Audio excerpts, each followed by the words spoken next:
teremos a saudação do coordenador da CAT, José Clóvis Cabreira. Boa noite a todos, boa noite aos ilustres componentes da mesa, a todos o meu reconhecimento pela importância que retratam para a nossa associação, para a nossa carreira. É um cumprimento muito especial a todos os presentes, principalmente aos representantes de outras entidades, e o faço aqui em nome do Dr. Rubens Medrano, que vem representando a FEComércio, e também o CODECOM. Gostaria inicialmente de fazer aqui retratar uma figura de linguagem em relação, aliás, usar uma figura de linguagem em relação a essa transição que nós estamos assistindo aqui. Eu comparo essas gestões de organizações a corridas de revezamento, em que cada um corre o seu trecho, faz o seu trecho da melhor maneira possível. Aquele que está no percurso num determinado momento, ele tem dupla missão. Ele tem a missão de, eventualmente, recuperar um eventual atraso da equipe anterior, qualquer tipo de desatenção, qualquer tipo de descuido que possa ter provocado alguma perda de tempo, ou até mesmo algo fora da governabilidade que tenha provocado uma perda de tempo. Então, ele, naquele trecho, ele tem que fazer o melhor de si. E também tem que se esforçar bastante para que deixar a organização melhor para a equipe que assumirá na sequência. Então, é fundamentalmente isso que nós vemos sucessivamente acontecer nas nossas organizações, e na Fresp isso tem sido um exemplo muito grande, tem tido constantemente esse tipo de performance com todos os presentes. Falo isso porque percebo na equipe que deixa a diretoria e o conselho abnegados, pessoas idealistas que vêm prestando o seu serviço para essa organização de maneira muito eficaz, com muita dedicação. Lembraria o trabalho de idealistas abnegados que sempre trazem a nossa admiração, E eu faço aqui pedindo licença para citar o nome do José Pucci Kuan, que é a quem eu tenho uma grande admiração, e certamente todos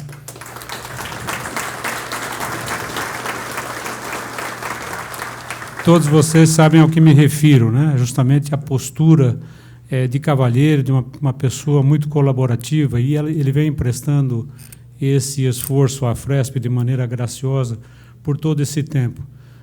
Lamentavelmente, privando a própria administração da sua presença, mas fazendo aqui um trabalho muito importante em prol da carreira. Já o fez lá na secretaria e faz agora.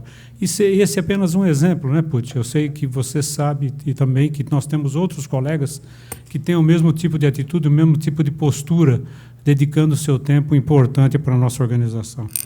A diretoria que chega, percebo também o mesmo idealismo, o mesmo empenho, pessoas que certamente estão cientes de que terão que retirar das suas famílias horas de convívio importante, mas terão aqui uma missão a cumprir e certamente o farão muito bem. Então, desejo muita sorte à nova equipe, tenho certeza que será um trabalho muito profícuo. Os desafios da organização são imensos, sem dúvida nenhuma. Percebi pelo acompanhamento de toda a campanha, o debate entre as chapas, os planos de trabalho para as gestões. Então, eu senti que havia toda uma preocupação em trazer a eficácia para o trabalho da gestão. E, certamente, isso, então, ao ser colocado em prática, vai trazer aí um enorme trabalho a todos vocês, e eu desejo sorte e sucesso para vocês nesse trabalho. Mas eu queria lembrar que nós estamos também diante de um momento muito difícil. Nós estamos vivendo aí uma crise econômica bastante portentosa, todos sabem dos desafios que nós teremos neste ano, sabem também que nós temos uma crise federativa em curso, muitos temas sendo discutidos em nível nacional, guerra fiscal, debates no Congresso. O CUPES me lembrou agora aqui do Simples Nacional, que, paralelamente a ser um regime de sucesso, ele vem com riscos de ser desvirtuado muito fortemente e provocar uma crise federativa ainda maior do que nós estamos enfrentando atualmente. E nós temos aqui no nosso ambiente interno, talvez até em decorrência de um pouco desse cenário, tanto da crise federativa quanto da crise econômica que já está batendo as nossas portas, já vem de maneira muito severa nesse ano, nós também temos uma questão de uma frustração no aspecto da evolução salarial, da evolução que nós pretendíamos e esperávamos que fosse cumprida nesse final de governo, e acabou não o sendo, por razões que todos nós conhecemos, e que, de toda maneira, vai exigir de todos nós muita inteligência, muita estratégia, muita organização, muita união, muita tenacidade, né? E também a resiliência. Como vocês sabem, a resiliência é aquela propriedade da física que faz com que os corpos que são atingidos por qualquer tipo de impacto, eles têm uma deformação inicial, mas depois eles voltam ao seu estado natural. Isso é muito utilizado em termos de organização administrativa para mostrar aquela capacidade que as organizações têm, que as pessoas têm, que as pessoas que estão na gestão têm de sofrerem impactos e voltar ao seu estado anterior, ao seu estado natural. Isso é algo que está acontecendo conosco no momento. Nós estamos sofrendo esse tipo de impacto, mas nós não podemos deformar. Nós temos que retomar a nossa força, retomar o nosso caminho e fazer dessa retomada justamente a nossa energia que poderá trazer novas soluções. E eu faria também mais um novo paralelo, o paralelo com o que nós estamos assistindo no mundo e no nosso país. No nosso país nós estamos vivendo aí crises difíceis, né?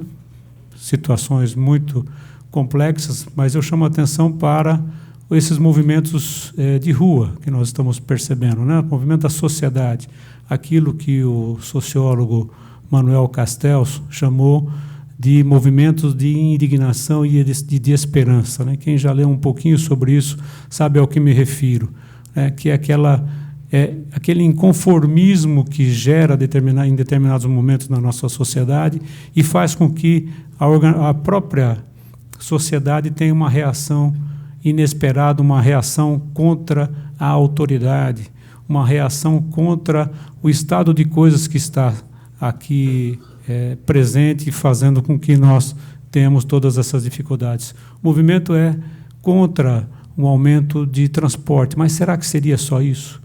Provavelmente não, provavelmente é uma soma de muitos outros fatores de desesperança, efetivamente, e que fazem com que a sociedade tenha esse tipo de reação. A outra situação que nós estamos vendo no mundo é a questão da intolerância religiosa, né, com radicalismo muito exacerbado, que tem causado muito sofrimento, muito sacrifício, até mesmo de vidas humanas. Diante dessas situações, muitas vezes a primeira visão é a visão de ter uma reação mais forte, uma reação de energia, uma reação de força, reagir ao radicalismo com também radicalismo em oposição.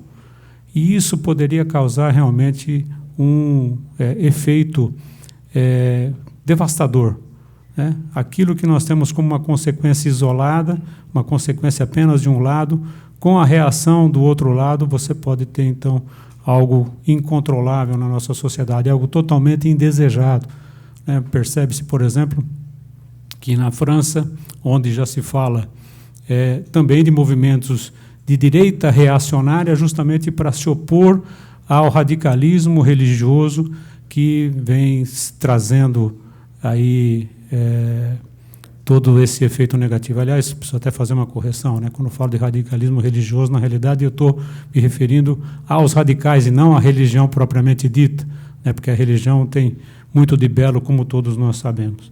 Então, como é que nós devemos nos portar diante desse tipo de situação, desse tipo de dificuldade? É justamente saber ponderar entre o equilíbrio, né, entre o que é necessário se fazer para se ter uma reação à altura, mas que essa reação também tenha uma determinada medida. E isso faz-se necessário também no nosso quadro aqui.